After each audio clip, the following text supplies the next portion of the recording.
ஓம் சக்தி தாயே போற்றி. என் தங்க பிள்ளையே, உன் கண்களுக்கு இந்த அம்மா தெரிகின்றேன் என்றால் நிச்சயமாக வாழ்க்கை என்பது என்ன என்பதனை இப்பொழுது நீ புரிந்து கொள்ள வேண்டும். என் குழந்தையே, ஏதோ ஒரு புண்ணியத்தின் அடிப்படையில்தான் தெய்வங்களின் அன்பினை உன்னால் பெற முடியும். நீ இப்பொழுது அதனை பெற்றிருக்கின்றாய். அதனை உணர்ந்து கொள்ள வேண்டும். உன்னுடைய முன்னோர்களுக்கு நன்றி நன்றி என்று சொல்ல வேண்டும். அவர்கள் செய்த புண்ணியத்தால் மட்டும்தான் உனக்கு இத்தனை நன்மைகளும் கிடைத்து கொண்டிருக்கின்றது என் குழந்தையே. ஆனாலும் கூட அது சில சோதனைகளின் அடிப்படையில் மட்டுமே உனக்கு நன்மை வாய்ப்பதாக உனக்கு தோன்றுகின்றது என் தங்க குழந்தையே. தெய்வம் உனக்கு உதவி செய்ய வருவதை நீ சர்வ சாதாரணமாகவெல்லாம் நினைத்து விடாதே. ஏனென்றால் அது மிகப்பெரிய புண்ணியம். அத்தனை சுலபமாக யாருக்கும் தெய்வத்தின் உதவி, தெய்வத்தின் கடைக்கண் பார்வை கிடைத்து விடவே விடாது. அது உனக்கும் தெரியும். உனக்கு கிடைக்கின்ற வாய்ப்பினை நீ சரியாக பயன்படுத்திக்கொள் என் தங்க குழந்தையே. ஏனென்றால் இந்த தாயானவளினுடைய அன்பு எல்லோருக்கும் அவ்வளவு எளிதில் கிடைத்து விடாது. நிச்சயமாக யார் யாருக்கு கிடைக்க வேண்டும் என்று இருக்கிறதோ அவர்களுக்கு மட்டும்தான் கிடைக்கும். தெய்வம் உன்னை தேடி வரும்பொழுது உன் வாழ்க்கையில் ஏதாவது ஒரு மாற்றத்தை உடனடியாக நடத்தி கொடுத்து விட வேண்டும் என் குழந்தையே. இப்படி நினைத்தாலும் கூட உன் அருகில் இருப்பவர்களினுடைய பொறாமையும் போட்டியும் அவர்களினுடைய பார்வையும் அதனால் நீ ஏற்படக்கூடிய பிரச்சனைகளை கருத்தில் கொண்டு நீ அமைதியாகவும் இருந்து கொண்டிருக்கின்றாய் என் குழந்தையே. தெய்வத்தின் நன்மையான அன்பினை உணர்ந்து நீயாக அவசரப்பட்டு ஒரு விஷயத்தை வேண்டும் என்று கேட்டு அதனை உடனடியாக பெற்றுக்கொண்ட பிறகு அதை நினைத்து கண்ணீர் வடித்து விடக்கூடாது என் தங்க குழந்தையே. உனக்கு காவலாக நான் இருக்கின்ற இந்த அம்மா ஒரு விளையாட்டுக்காரன் என் தங்க பிள்ளையே. இதுதான் வேண்டும் என்று, இப்படித்தான் வேண்டும் என்று அடம் பிடித்து ஒரு விஷயத்தை நீ என்னிடத்தில் இருந்து பெற்றுக்கொள்கின்றாய் என்றால் நிச்சயமாக ஒருவேளை அந்த விஷயம் பின்னாளில் உனக்கு சரியில்லாமல் சென்றுவிட்டது என்றவுடன் என் குழந்தை நீ இந்த அம்மாவிடம் வந்து என்ன சொல்வாய் தெரியுமா? அம்மா, நான் தான் உன்னிடத்தில் கேட்டேன், நான் தான் உன்னின் முன்னால் வந்து கண்ணீர் சிந்தினேன், இதை வேண்டும் என்று அடம் பிடித்தேன். ஆனால் நீயும் எனக்கு உடனடியாக கொடுத்து விட்டாயே. இப்பொழுது எனக்கு அது சரியாக இல்லையே. நான் என்ன செய்ய வேண்டும்? எனக்கு இந்த நேரத்தில் இந்த கஷ்டத்தில் நீ கை கொடுக்காமல் போய்விட்டாயே. இப்படி வேடிக்கை பார்த்து கொண்டிருக்கின்றாயே என்று கண்ணீர் விட்டு அழுவதில் எந்த ஒரு பயனுமே இல்லை. அன்று நான் செய்தது தவறாக இருந்தாலும் அதை உணர்த்தி எனக்கு அதனை வேறு தராமல் இருந்திருக்கலாமே. ஒரு சில நாட்கள் வேண்டுமானால் கண்ணீர் விட்டு கதறிய பின் அதனை மறந்து என் வாழ்க்கையை நான் பார்த்து கொண்டு சென்றிருப்பேனே என்று நீ சொல்ல நினைப்பதும் மனம் குமுறுவதும் புரியாமல் இல்லை என் தங்க குழந்தையே. இதை பற்றி எனக்கு நன்றாக தெரியும். அதனால்தான் எந்த ஒரு வேண்டுதலையும் எந்த ஒரு தெய்வத்திடமும் வைக்கும் பொழுது எனக்கு இதை கொடுங்கள் என்று எப்பொழுதும் நீ தெய்வத்திற்கு உத்தரவிடக்கூடாது. அது எனக்கு சரிவரும் என்றால் மட்டும் செய். நீ எனக்கு செய்து கொடுத்தாகவில்லை என்றாலும் அந்த சூழ்நிலையை வைத்து சந்தோஷமாக இந்த வாழ்க்கையை நடத்துவது உனக்கான மனநிறைவை கொடுக்க போகின்றது. பிரச்சனைகள் மிகுந்த வாழ்க்கையில் எத்தனையோ கஷ்டங்களிலிருந்து மீண்டு வந்தேனே. இந்த அம்மாவினுடைய துணையோடு இனி எல்லா நல்ல விஷயங்களையும் நீ பெற்றுக்கொள்வாய்.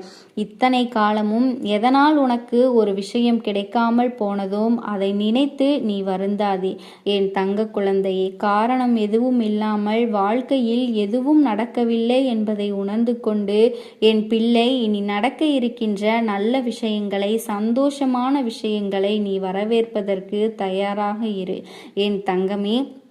என்றென்றும் உன் வாழ்க்கையில் நான் நல்லதை மட்டுமே நடத்தி கொடுப்பேன்.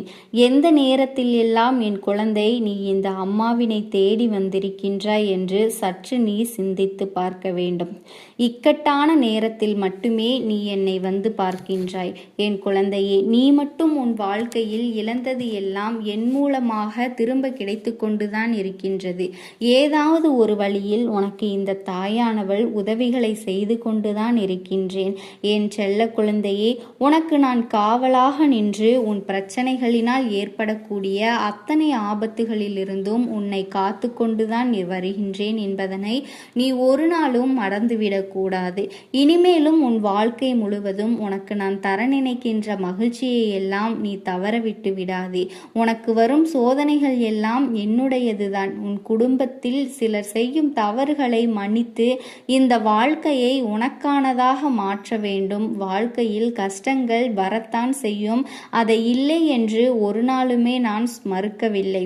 என் குழந்தைக்கு இது இப்படித்தான் நடக்க வேண்டும் என்று விதி இருக்கும் பொழுது இந்த கஷ்டங்களை உன்னால் நிச்சயமாக அதை தாண்டி வர முடியும் என்பதனை நீ மறந்துவிடாதே. இந்த மனவலிமையை உனக்கு நான் கொடுத்திருக்கின்றேன்.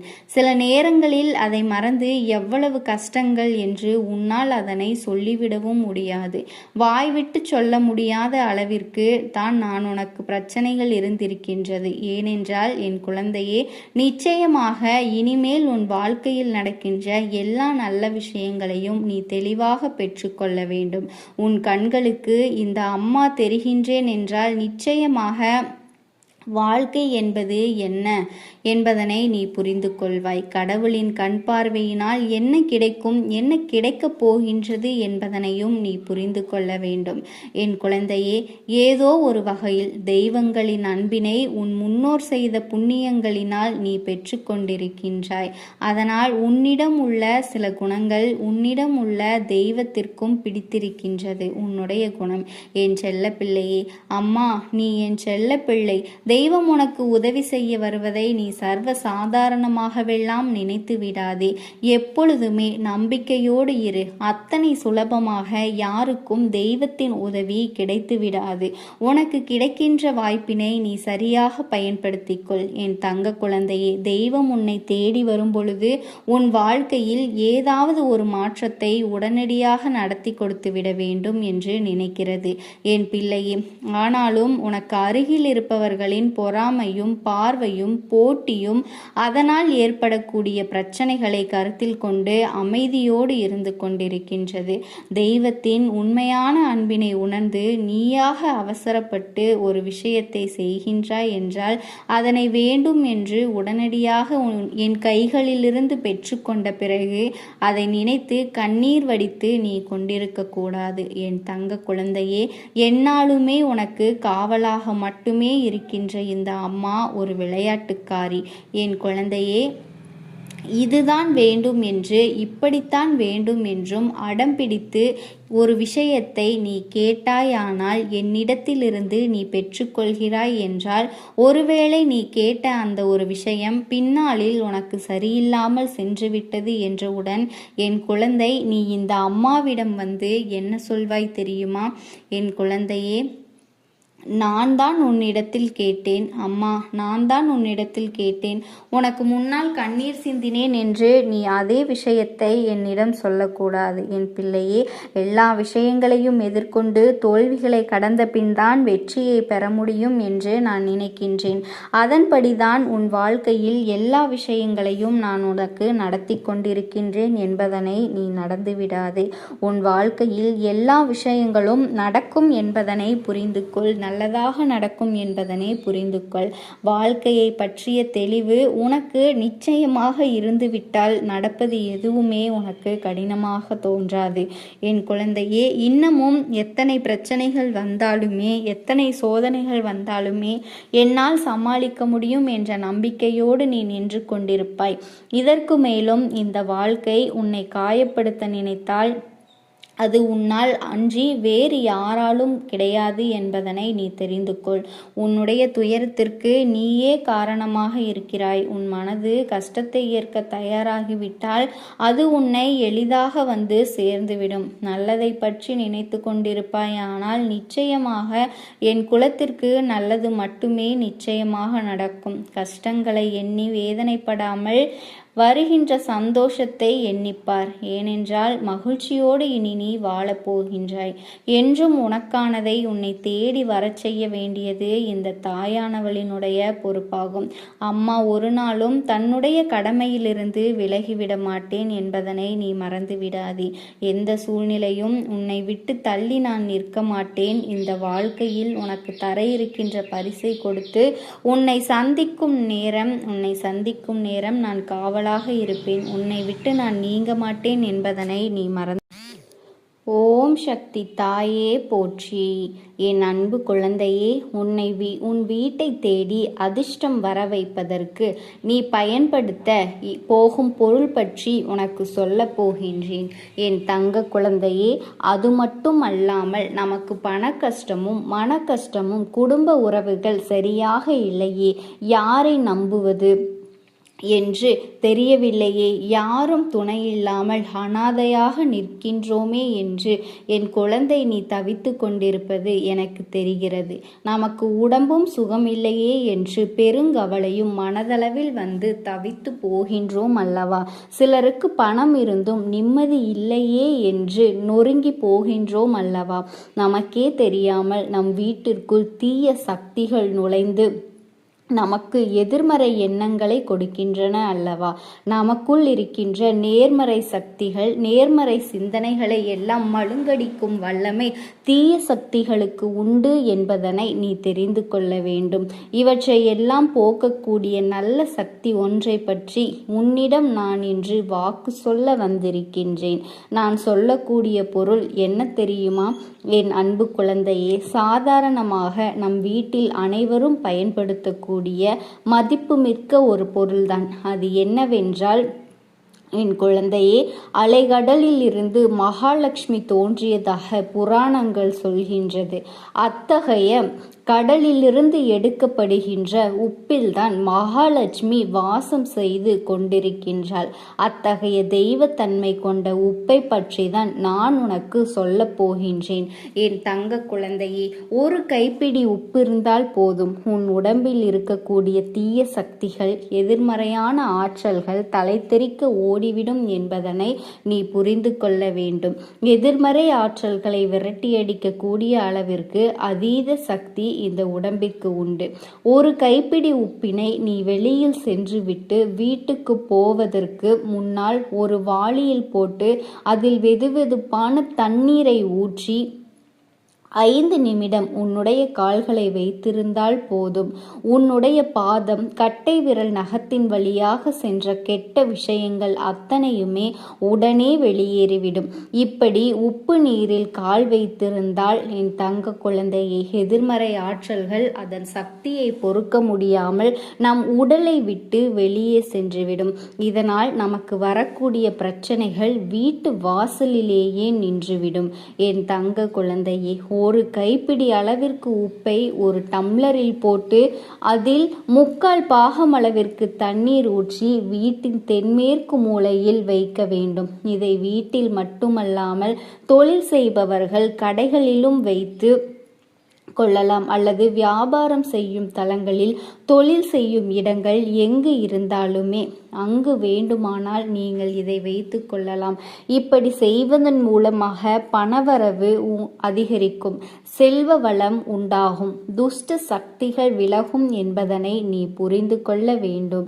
என் அன்பு குழந்தையே, இந்த அம்மா சொல்லக்கூடிய அனைத்துமே உன்னுடைய வாழ்க்கையில் இனி வரப்போகின்றது என்பதனை மறந்துவிடாதே. இந்த வாக்கினை அதனால்தான் நான் கேட்க சொல்லி இருக்கின்றேன். என் தங்க குழந்தையே, இந்த தாயானவள் அனைத்தையும் செய்து கொடுப்பேன் என்ற நம்பிக்கை இருந்தால் மட்டுமே இந்த வாக்கினை உன்னால் கேட்க முடியும். அது மட்டும் இல்லாமல் உனக்கு அனைத்தும் முழுமையாக நடக்கும். என் மேல் நம்பிக்கை இல்லாமல் அவநம்பிக்கை உண்டு. இந்த பதிவினை கேட்டால் மட்டும் உன் வாழ்க்கை மாறிவிடுமா என்று நீ அலட்சியமாக நினைப்பவர்களுக்கு அவர்கள் எண்ணம் போலவே வாழ்க்கை அமையும். அவர்கள் எண்ணம் போலவே எல்லாம் நடக்கும். ஆனால் சில தங்க பிள்ளைகள் என் மீது மீது உண்மையான அன்பு வைத்து கொண்டிருக்கிறார்கள், என் மீது பாசத்தை பொழிந்து கொண்டிருக்கிறார்கள். அவர்களுக்குத்தான் இந்த தாயானவளினுடைய வாக்கு என்பதனை தெரியப்படுத்துகிறேன். அதனால் என்னுடைய வாக்கினை கேட்க தயாராக இருக்கக்கூடிய தங்க பிள்ளைகள் ஓம் சக்தி தாயே போற்றி போற்றி என்று மனதிற்குள் மனதார நீ நினைத்துக்கொள். என்னுடைய அன்பும் ஆசீர்வாதங்களும் அனைத்து என் தங்க பிள்ளைகளுக்கும் இன்று இரவு அவர்கள் எனக்காக ஏற்றக்கூடிய தீபத்தில் காட்சி கொடுப்பேன். இது என்னுடைய சத்திய வாக்கு. என்னுடைய தங்க பிள்ளைகள் சிலர் அதிகமாக அழுகிறார்கள். காரணம் என்னவென்றால், ஒரு சில நபரால் என் பிள்ளைகள் ஏமாற்றம் அடைந்திருக்கின்றார்கள். இந்த ஏமாற்றத்தை தாங்கிக் கொள்ள முடியாமல் என் வாழ்க்கையில் மட்டும் ஏன் இப்படிப்பட்ட சோதனைகள் எல்லாம் நடந்து கொண்டிருக்கிறது, இவர்களை எல்லாம் நம்பி நம்பி இவ்வளவு நாட்கள் ஏமாந்து விட்டேனே. ஆரம்ப காலகட்டத்தில் என்னுடைய வாழ்க்கை என்ற பொறுப்பை அவரிடத்திலேதான் ஒப்படைத்தேன். ஆனால் அவரும் என்னுடைய வாழ்க்கையை பொறுப்பாக பார்த்து கொள்வேன் என்று அவ்வளவு அன்பான வார்த்தைகளை பேசினார். இப்பொழுது ஒரு சில நபரால் என்னுடைய உறவானது என்னிடத்திலே இல்லை. என் தங்க பிள்ளையின் ஏமாற்றத்தை தாங்கிக் கொள்ள முடியாமலும் உறவு பிரிதலை தாங்கிக் கொள்ள முடியாமலும் ஒவ்வொரு நாட்களும் என் தங்கமே நீ மனதிற்குள் குமரி அழுது கொண்டிருக்கின்றாய் அல்லவா என் அன்பு பிள்ளையே. இதற்காக இந்த அம்மா ஒரு நாளும் ஒரு முடிவினை எடுத்து விட்டேன். நீ முழுமையாக இந்த உறவினை நேசித்து விட்டாய். அவர்கள்தான் வேண்டும் என்று இப்பொழுது அழுது கொண்டிருக்கின்றாய். ஆனால் அம்மா உனக்காக ஒரு முடிவை எடுத்து விட்டேன். என் தங்க பிள்ளையே, நீ கேட்ட வாழ்க்கையை உனக்கு நான் கொடுக்கலாம் என்று முடிவு செய்திருக்கின்றேன். ஆனால் என் செல்ல குழந்தையே, இதற்காக ஒரு சிறு காரியத்தை நீ செய்ய வேண்டி இருக்கிறது. அது என்ன தெரியுமா? அம்மா சொல்வதை கவனமாக கேட்க வேண்டும். முதலில் நீ தைரியமாக இருக்க வேண்டும். இதை தெரிந்து கொள். அளவே கூடாது. மனதளவில் உடைந்து நொறுங்கி போய் இருக்கின்றாய். ஒவ்வொரு தருணமும் அம்மா என் வாழ்க்கை மாறாது போலவே, அம்மா இப்படியே தான் என் வாழ்க்கையில் நல்லதே நடக்காதா, என் வாழ்க்கையை மரண வலியோடு நான் தனிமையில் அனுபவித்து கொண்டிருக்கின்றேன், இந்த துன்பங்கள் எனக்கு எதுவுமே மாறாதா என்று என் குழந்தை எப்பொழுதுமே அழுது புலம்பிக் கொண்டிருக்கின்றாய். என் அன்பு குழந்தையே, அப்படி உன்னுடைய நாவினால் ஒரு பொழுதும் நீ சொல்லக்கூடாது. நீ என்ன சொல்கிறாயோ அதுதான் உன்னுடைய வாழ்க்கையிலும் நடக்கும் என் தங்கமே. இனி ஒரு பொழுதுமே எதிர்மறையாக நீ நினைக்கவும் கூடாது. எதிர்மறையான வார்த்தைகளையும் உனக்குள்ளே பேசிக்கொள்ளவும் கூடாது. முதலில் இது போன்று நீ புலம்புவதையெல்லாம் நிறுத்தி கொள்ள வேண்டும். என் தங்க குழந்தையே, இன்றிலிருந்து ஒரு முடிவை நீ உறுதியாக எடுத்துக்கொள்ள வேண்டும். இந்த தாயானவள் இதனை நான் உனக்கு சத்திய வாக்காக சொல்கிறேன். இன்றைய தினத்திலிருந்து எண்ணி ஒரு வாரத்திற்கு அதிகாலையிலும் அல்லது மாலை நேரத்திலும் என்னை வழிபடும் பொழுது உன் நாவினால் நீ இதை சொல்ல வேண்டும். அது உனக்கு ஒரு வாரத்திலேயே நான் நடத்தி கொடுப்பேன் என்பதனை நீ முழுமையாக நம்ப வேண்டும். என் குழந்தையே, எதை என்னிடத்தில் நீ சொல்கிறாயோ அதை நான் நிச்சயமாக உனக்கு நிறைவேற்றி கொடுப்பேன். வாழ்க்கையில் அதை உனக்கு நிரந்தரமாக இருக்கச் செய்வேன் என்பதனை நீ மறந்து விடாதே. இனி வரக்கூடிய நாட்களில் எனக்கு எல்லா நல்லதும் நடக்க வேண்டும் என்று, என் வாழ்க்கை எனக்கு நிச்சயமாக திரும்ப கிடைக்க வேண்டும் என்று மனதார வேண்டு. நிச்சயம்